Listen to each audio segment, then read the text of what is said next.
Welcome to Amphipolis, traveler. The city of Amphipolis was the site of one of the more unique battles of the Peloponnesian War. Two generals, the Athenian Cleon and the Spartan Brasidas, fought for this land in an effort to control the resources it provided. In the end, though, neither got what they wanted. Look for me when you finish your visit, and we can speak of what you've learned. I will see you again soon, traveler.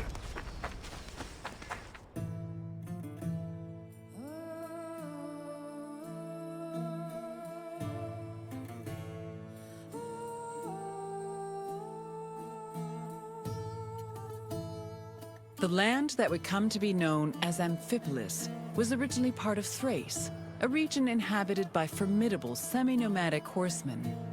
Thrace was rich in gold and silver mines. It was surrounded by lush forests, making it very attractive to outside parties like Greece and Persia. By 513 BCE, Persia had managed to conquer much of Thrace. But after their defeat in 479 BCE, Athens made a play for the land. They conquered the nearby island of Thasos in 465 BCE, but the military prowess of the Thracian riders kept them out of the country's interior. It was only in 436 BCE that Athens established a solid foothold in Thrace with the founding of Amphipolis, a city on the banks of the river Strymon.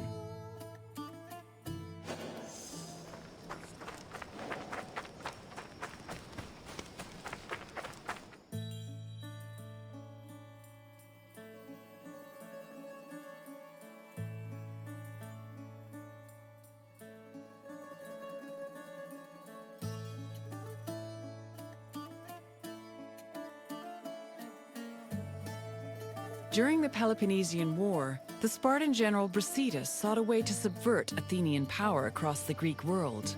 He set his sights on capturing the coast of Thrace, hoping to seize the resources the area provided. Brasidas knew that many of the Greeks living in Thrace hated the greed and brutality of their Athenian neighbors and decided to take advantage of the situation. He set off on an expedition to Amphipolis, accompanied by 1,000 hoplites and 700 helots, and arrived before the city in the winter of 424 BCE. At Amphipolis' ramparts, Brasidas announced that he preferred to take the city peacefully and promised to allow safe passage to any inhabitants who wished to leave, in addition to sparing those who wanted to cooperate. This proposal was well received by the city's residents, and he was able to capture Amphipolis without striking a single blow.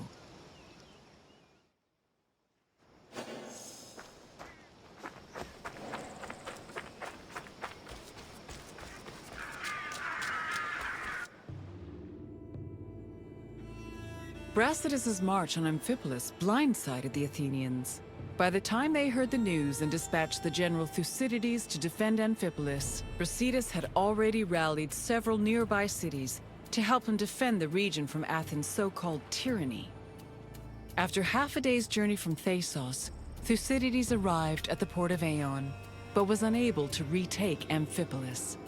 Athens held Thucydides responsible for the loss of Amphipolis and forced the general into exile.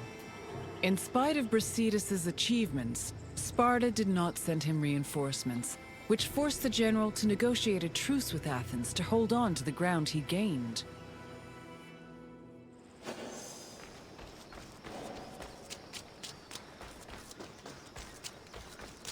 The matter of how to deal with Amphipolis divided Athens. The politician Nicias, as well as the city of Sparta, hoped that peace could be negotiated. However, the popular Athenian statesman and general Cleon wanted to continue fighting the war. Indecision continued until 422 BCE, when Cleon was elected as one of Athens' strategists. This decision made it clear that the city's people were in favor of war. The truce was ended, and Cleon began his journey to Amphipolis, retaking small towns that had been conquered by Brasidas along the way.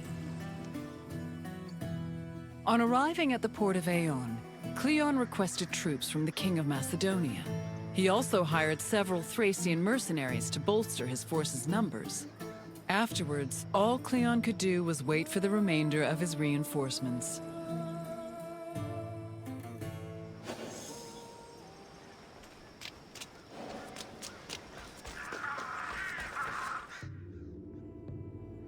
While they waited, the Athenian forces began to resent Cleon's hesitation to attack. They saw him as soft and incompetent, especially compared to their opponent, Brasidas. Sensing the tension, Cleon decided to act without waiting for reinforcements to arrive. He set out from the port of Aeon to observe Amphipolis, setting up a camp on a nearby hill. To Cleon's surprise, Amphipolis appeared to be completely unprotected, with no guards stationed at the city's gates and ramparts.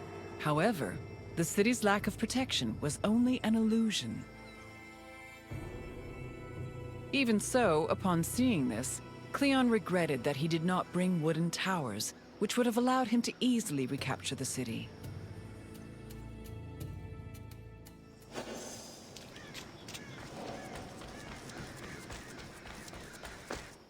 Brasidas positioned his own troops in a nearby wooded area to get a better view of Cleon's army. When the Athenians began moving to set up camp, Brasidas returned to Amphipolis. He believed his army was less well-trained than the Athenians and decided to rely instead on cunning tactics and Cleon's inexperience as a military leader. Brasidas organized a two-prong attack. He would personally lead a small raid, then one of his lieutenants would follow up with a second attack shortly after, disorienting the enemy. He had barely finished formulating his plan when he saw Cleon's army pack up and retreat back towards the coast.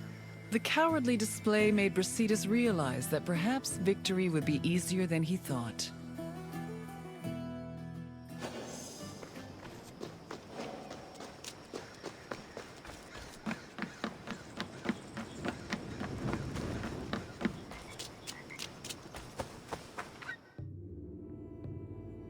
After seeing Brasidas' troops return to Amphipolis, Cleon decided to fall back to the port of Aeon and once again wait for reinforcements. Unfortunately, his exact orders were confusing and contradictory, which left the Athenian forces in disarray.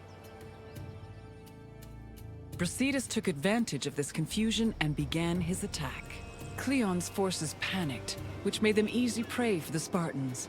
600 Athenians were killed, while the Spartans only lost 7 men. Cleon's remaining forces took refuge in Aeon, where the bodies of their comrades were eventually returned to them, though only after being stripped of their weapons.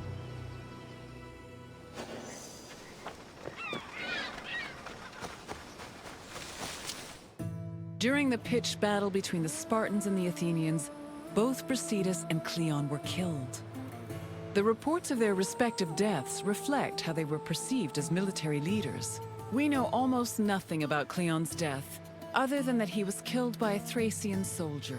Brasidas, meanwhile, survived long enough to be taken back to Amphipolis, where he was informed of his victory. He was buried inside the city, which was considered an honor bestowed only upon heroes, and was celebrated as the true founder of Amphipolis.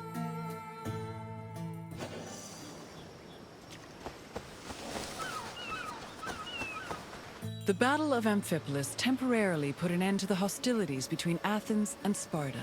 The Athenian forces returned to Piraeus, while Sparta called back the reinforcements they'd sent for Brasidas.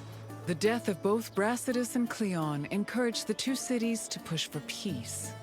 The negotiations took time, but Sparta and Athens eventually agreed to return to the way things were before the Peloponnesian War. The resulting treaty became popularly known as the Peace of Nicias. Throughout the Greek world, it was mostly agreed that Sparta had lost the war, in spite of Brasidas' heroic efforts. The sentiment was rooted in the fact that Sparta had failed to end Athens' domination over Greece, something they had promised to do at the start of the war.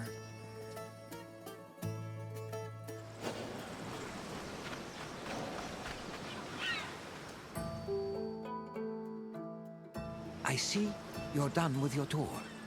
The Battle of Amphipolis may have briefly put an end to the Peloponnesian War, but the so-called Peace of Nicias was only temporary.